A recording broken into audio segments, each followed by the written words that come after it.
Thank you. It's a privilege to serve as your VP of Admin and work with Jason, Wendy, and Wes. We have similar mindsets when it comes to how the organization should move forward. A top priority for this administration and myself is enhancing the association's support for the MECs, providing you, as the MEC leaders, with greater resources and coordination to help you better serve your pilot groups.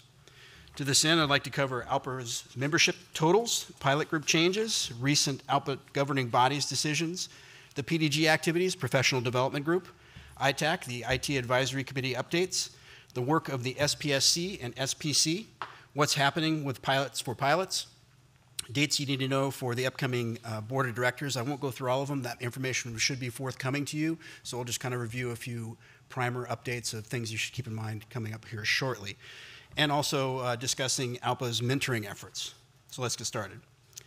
Membership info is as of May 1, 2024, ALPA represents 78,506 pilots at 41 airlines. As Captain Hawkins reported in October 2023 that we had 76,693 pilots, which at the time was more pilots than at any time in ALPA's history. That total keeps getting bigger. In addition to the high rates of turnover at many of our carriers since May 1, 2023, ALPA member airlines have hired 11,366 new pilots. Among the different status categories that total represents, 66,076 active members, 8,964 apprentice and reactivated members, and 454 members on military leave. Pilot group changes that we've seen in the last 6 months. Perimeter Bearskin completed their pilot group merger in November with elections of a new Perimeter Bearskin MEC leadership. Lynx and Aero, unfortunately, have ceased operations. Air Inuit officially joined ALPA in December. We've also had 4 recent custodianships at Raven, Alaska, Pascan Aviation in Canada, and Lynx Air, Aero. Also, the pilot group elections, we've conducted 315 nomination and election ballots were conducted and certified from January 1 to December 31st. Of that, 113 ballots pertained to nominations and elections were for new terms and positions. So we've seen a high level of turnover over the last year. Hopefully this year will be a lot less. 202 ballots related to vacancies, like I said. Preparation is underway for the next ballot season for those councils in the election group 3 with terms beginning February 28th, 2025. Key dates will be communicated to early July to the LECs with educational communications sent in August. I'd also like to extend a welcome to Captain Alan Christie as our newest member of B1 EVP. It's great to have Alan on board. Good to have him back again. Some recent governing body decision, notable executive council resolutions passed between January and April of this year. Work to establish a scholarship fund on behalf of Christina Thompson, who unfortunately passed. The Costas Civilis ALPA Education Scholarship Award increased from $10,000 to $15,000. This represents increases to scholarships that we awarded our ACE clubs. Establishment of the Hawaiian Probationary Local Council, 60 represent pilots in Cincinnati, Ohio. And appointments to the Industrial Advisory Committee, subcommittee of the Education Committee that supports a lot of our ACE clubs. First Officer William Poplar, Alaska, Arizona State University. First Officer Kyle Meyer, United Airlines for Lewis University. Subject to approval at this executive board meeting, passed by the Executive Council, we have amendments to the Administrative Manual, Section 36, Part 1, Professional Development Group, adding back in the PDG lead position, which was taken out several years ago. Amendments to the Administrative Manual, Section 35, Part 1H and I, and Section 70, Part 1B for lapel emblems concerning the silver pin awarded for your BOD attendants. Professional Development Group has been very active through the Education, Membership, and Diversity, Equity, and Belonging Committee. The Leadership Committee as well. On the Professional Development Group, headed by the PDG lead, First Officer Carrie Paris. Serves our members in various capacities and acts as a face for the union at future professional events. Some of the recent events the PDG supported, the NGPA, National Gay Pilots Association, February 15th through the 16th in Palm Springs, California. Manitoba Aviation Council Career Fair and Conference in Canada on February 27th. Women in Aviation, which Wendy referenced, which I also attended, March 21st to the 23rd in Orlando, Florida. On the backside of that, we also conducted another Project Takeoff at airports across the country, and Orlando was the latest on the backside, we said. We had hundreds of attendees there, a lot of people who showed up who were not traveling that day but showed up just to see us there and talk to us. So it was a great outreach. 300 to 400 people we talked to during the period of the day. Upcoming events, the EAA Air Venture in Oshkosh, one of our larger events, July 22nd through the 28th. You can visit our website at www.alpa.org/Oshkosh for a schedule of events. New this year, several presentations through aerobatic performers who are all ALPA members. We also are continuing at the Abbotsford International Air Show in Canada on August 9th and 11th. OBAP, Organization of Black Airline Professionals, August 21st and 23rd in Memphis, Tennessee, and the Latin Pilot Association, September 12th and 13th in Orlando, Florida, and SkyDrive, another event in London, Ontario, September 13th through the 15th. We continue to build relationships with the next generation aviators through our ACE clubs, university outreach at the ACE club programs at all 14 universities, working to grow the program in the US and in Canada. Lynn University in Florida will potentially have a possible MOU for later this summer. Additionally, Mount Royal University in Calgary will possibly be our first MOU in Canada for an ACE club, which is good news there. Advancing the Debbie initiatives, working with the ALPA Women's Ethics Minorities Group, making recommendations to ICAO regarding survey on diversity and inclusion. Also working with the ALPA Female Working Group, recent semi-annual meeting in Mexico City, discussed reduced crew operations from a female pilot perspective, women's mental and physical health, pregnancy, flying, and social media presence and campaigning. Next meeting will be held in Helsinki, Finland, November 22nd through the 23rd. They continue to collaborate with various MEC diversity committees to provide training, recommendations, and best practices for committee development and address the Debbie issue, and recently conducted a training with Air Canada, training their members up there. Additionally, we've taken the Family Assistant Working Group and we've broken it out from the Debbie Committee. Now it's going to be a committee within the PDG group. We're going to be engaging a lot with the state and local efforts that are affecting a lot of members that we've seen now in Minnesota and now here in Virginia. Membership has been very active. The PDG group provides MEC resources and services for our current members. I'd like to especially reach out to United, Delta, and everybody in the fee for departure group, especially Piedmont and a lot of the carriers, Endeavor, who stepped up when we had some recent furloughs that unfortunately have come to pass. And they stepped up in a big way to really help and give conditional job offers to a lot of these members that were affected by some of the recent shutdowns. So I'd really like to mention them and give them some high praise for stepping up without even being prompted. The ALPA Furlough Pilot Support Group Program, subcommittee of the PDG membership, has been tasked with a lot of that support and stepped up really quickly to get the Cage Marshal program back started that had gone languished because the hiring had been so robust. We've got that turned around. Connected with each MEC and national resources to have virtual calls to all pilots to learn about the benefits of membership in ALPA. This effort is intended to be either a refresher course or information for pilots who are unable or to attend some form of new hire event at their airline. So that's an added resource that we can have for a lot of the MECs to reach out and make sure we close the loop with our newest members, that they know what ALPA is and we're here to help you. Leadership training. We've trained more than 100 local council representatives and LEC officers from 31 ALPA pilot groups. One of the largest classes we ever had was this past one in February. I think we had about 150 people plus in attendance. We're also continuing to look at having a training conference available for about 100 attendees this August for people who missed the training cycle or they were elected out of cycle.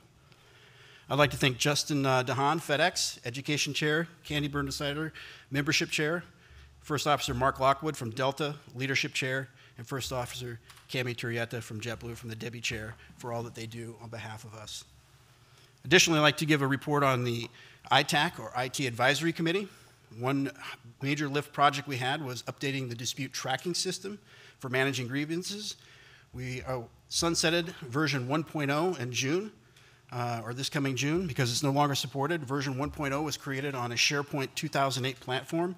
It's outdated and is subject to potential hacking and record theft. So thankfully we just had Delta upgrade, and I think United's on the way to that as well too, so we'll have everybody on the same platform here pretty quickly. The latest version resolves many of the previous DTS issues that we experienced. We're also looking at a baseline Teams platform that we're looking to roll out to all of the MECs. It's another one of our beta projects that we have in production right now. We're working with some Canadian carriers now and offering a baseline platform that allows real-time collaboration tool to host virtual meetings, save and share files, better communicate with one another. It allows the groups to work together when they're not in the same room, provides full access to all applications, including Planner for project management, a to-do list for conducting assignments, a shared calendar, and also providing resources and training to support that effort. We continue to make headway with the virtual LEC meetings, broadcasting meetings to multiple locations. We have encountered some technical issues that we're beginning to slowly resolve. A lot of those have to do with communications within the satellite locations. We're looking at technical fixes to that. We're also looking to provide MECs with a list of components that they can purchase and not have to have the steamer trunk shipped around to them to run these virtual meetings, so they can do it more frequently and have a higher fidelity of purpose when they're conducting these meetings. 4 virtual meetings have been held so far. I think United Council 12 is looking to have another one. The online membership application is being used. Apply for membership.alpa.org. Several MECs are using this currently. This allows you the added ability to actually capture data that we don't normally capture on the paper application or the normal application, so we can capture skills and abilities of members coming in so that we know who's coming through the front door if we want to task them later to be volunteers. And it allows you to get that information that was part of the strategic plan that asks to know more about our members that are coming on property so we can have a better understanding of who our volunteer base is. Continue migrating the ALPA IT infrastructure to Microsoft Azure, part of a larger effort to move all the association data to the cloud. Information will be in one location, enabling us to avoid system failures we've experienced in land-based systems and allows us to scale all of our capabilities moving forward. The ALPA upgraded its phone system as well along with that project. Additionally, we recently issued a memo on Friday concerning live stream presentations, which many MECs are doing now. It's not a way to shut down those capabilities. We're just trying to protect our members and also our officers from unauthorized recording of presentations like town halls and things of that nature. So I would ask if you have any issues with the live streaming capabilities that you reach out to your LRCs, with your communication staff, and reach out to me, and we'll work through those problems so you can continue to do what you're doing without an interruption. I want to thank the ITAC for its leadership as we move forward with these and other projects. The SPC and SPSC have been very busy this year. Both committees met jointly in November and April, ran pilot staff go teams for over 85% of ALPA MECs within the United States and Canada in the past year. Through these committees, ALPA pilots are sharing information, lending expertise, and demonstrating pilot solidarity across US and Canada and company lines. I'd like to thank Captain Rona O'Donoghue, Alaska, SPSC Chair, Captain Dana Dan Messier from Delta from the Strategic Planning Committee lead. On Pilots for Pilots, our self-funded program here, nonprofit, weather forecasts are predicting an active Atlantic hurricane season due to a combination of La Nina, recurring climate pattern, and warm water temperatures in the Atlantic Basin. Out west, wildfires are getting bigger and more complex, and busy wildfire season is anticipated this year. Fortunately, members have access to ALPA emergency relief funds, or Pilots for Pilots. P4P donations to date are $11,279.75, and we've dispensed $2,500 in grants year to date as well. Our current balance is $1,063,367.48. So the balance is fairly healthy. Funding for P4P comes solely from member donations, so please keep up the great work to keep it funded. Special thanks to P4P directors, Captain Nathan Hilliard, Delta, First Officer Ken Reinhardt, United Airlines, and Captain Kathy Hurst, United Airlines. Now for the Board of Directors, ALPA's 50th regular Board of Directors meeting. We conducted October 28th through the 31st at the Hilton Hotel Chicago. This year's event will include EVP elections, strategic planning, and business of the union. Info will become available on the BOD website, bod2024.alpa.org. Encourage your fellow officers to read the material in advance, and please come prepared. As most of you know, the BOD requires an extensive amount of coordination. Here are some important dates and deadlines coming up. Non-delegate registration forms will be sent to all MEC officers June 3rd to list all non-delegates coming to the Chicago in October. This includes MEC committee members, staff coming to your MEC meeting the week before, and those attending the BOD. You will need to submit completed forms by July 8th. Info will be forwarded to me for approval for non-delegate participation. BOD registration, online registration for the BOD, must be complete by September 9th. All delegates must register on-site with the Credential Committee. On-site registration at a hotel will open on October 25th through morning of October 28th. Non-delegates must also go through registration to pick up ID badges and other materials.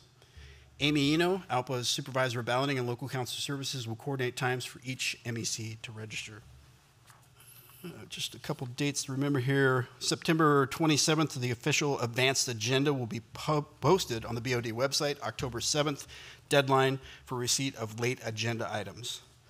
MEC meeting information, spaces available at the hotel for MEC meeting, October 22nd through the 27th. MECs are responsible for all expenses, including AV, food, beverage, hotel, sleeping rooms.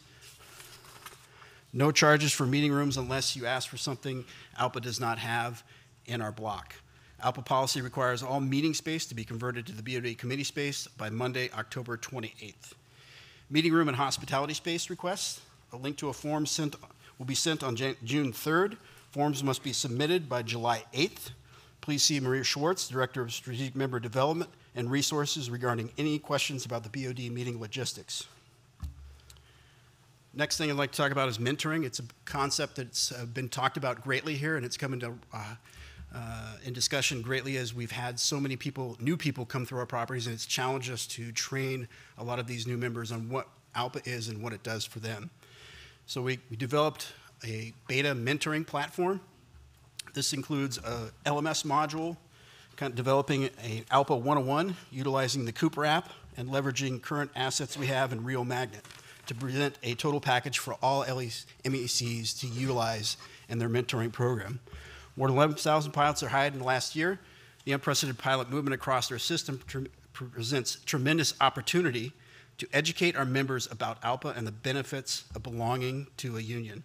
We're taking a whole pilot approach to reaching this audience with basic information about how ALPA works for them, getting the best contracts, advancing safety, protecting the profession. We're collaborating across the union, defining mentoring, refining the program, and connecting with ALPA pilots to build and engage and inform membership for our growing union. To that end, the membership committee is sponsoring a mentoring seminar in June 20th and 21st at the United MEC office. We've had a great response so far, with over 30 participants registering to examine the different kinds of MEC mentoring programs and IT tools available throughout our association. To that end, we're leveraging Rio Magnet through what we call drip campaigns. I know Frontier is very familiar with this. We use it at our property as well, too. It's a set email schedule that tracks along with the new hire members through either a 12 or 18-month schedule that drips out information about the union based on your MEC's onboarding process. It highlights common resources, actions you may want new hires to take to become good ALPA citizens. Need help with content? We can help you with that. Considering the use of mentoring through affinity groups, i.e. grievance and our other groups within our association, negotiations, to provide more connection to all members in ALPA and getting more collaboration throughout the association. The Executive Council also approved funds to create an ALPA 101 online learning platform, leveraging our current LMS platform that we currently own. It's a cloud-based platform for administrating documentation, tracking, reporting, automation, delivery of training programs, and content. Many airlines already leverage an LMS platform to provide a lot of this information. This will be highly scalable to every airline and individually badgeable. It won't be just specific to ALPA. We can put in whatever information you would like specific to your group. We're developing multiple modules to explain what ALPA is and does. Modules can be tailored, as we said, to accommodate different experiences of pilots first year and beyond. ALPA Academy will further provide ongoing education outside of that new hire presentation and also into the issues that we have in the association, whether it be benefits, maybe even leadership modules and things of that nature. In closing, the fall will be here before you know it. Soon we'll be continuing with the Air Safety Forum, the next executive board meeting, and the board of directors. All these events are excellent opportunities for each of us to think about how we can advance the airline piloting profession to benefit all of our members. Thank you for your attention. Please reach out if you need me. If you have questions about my presentation, the committee I support, or ALPA policies, please call. And I know I hear from all of you frequently. Thank you.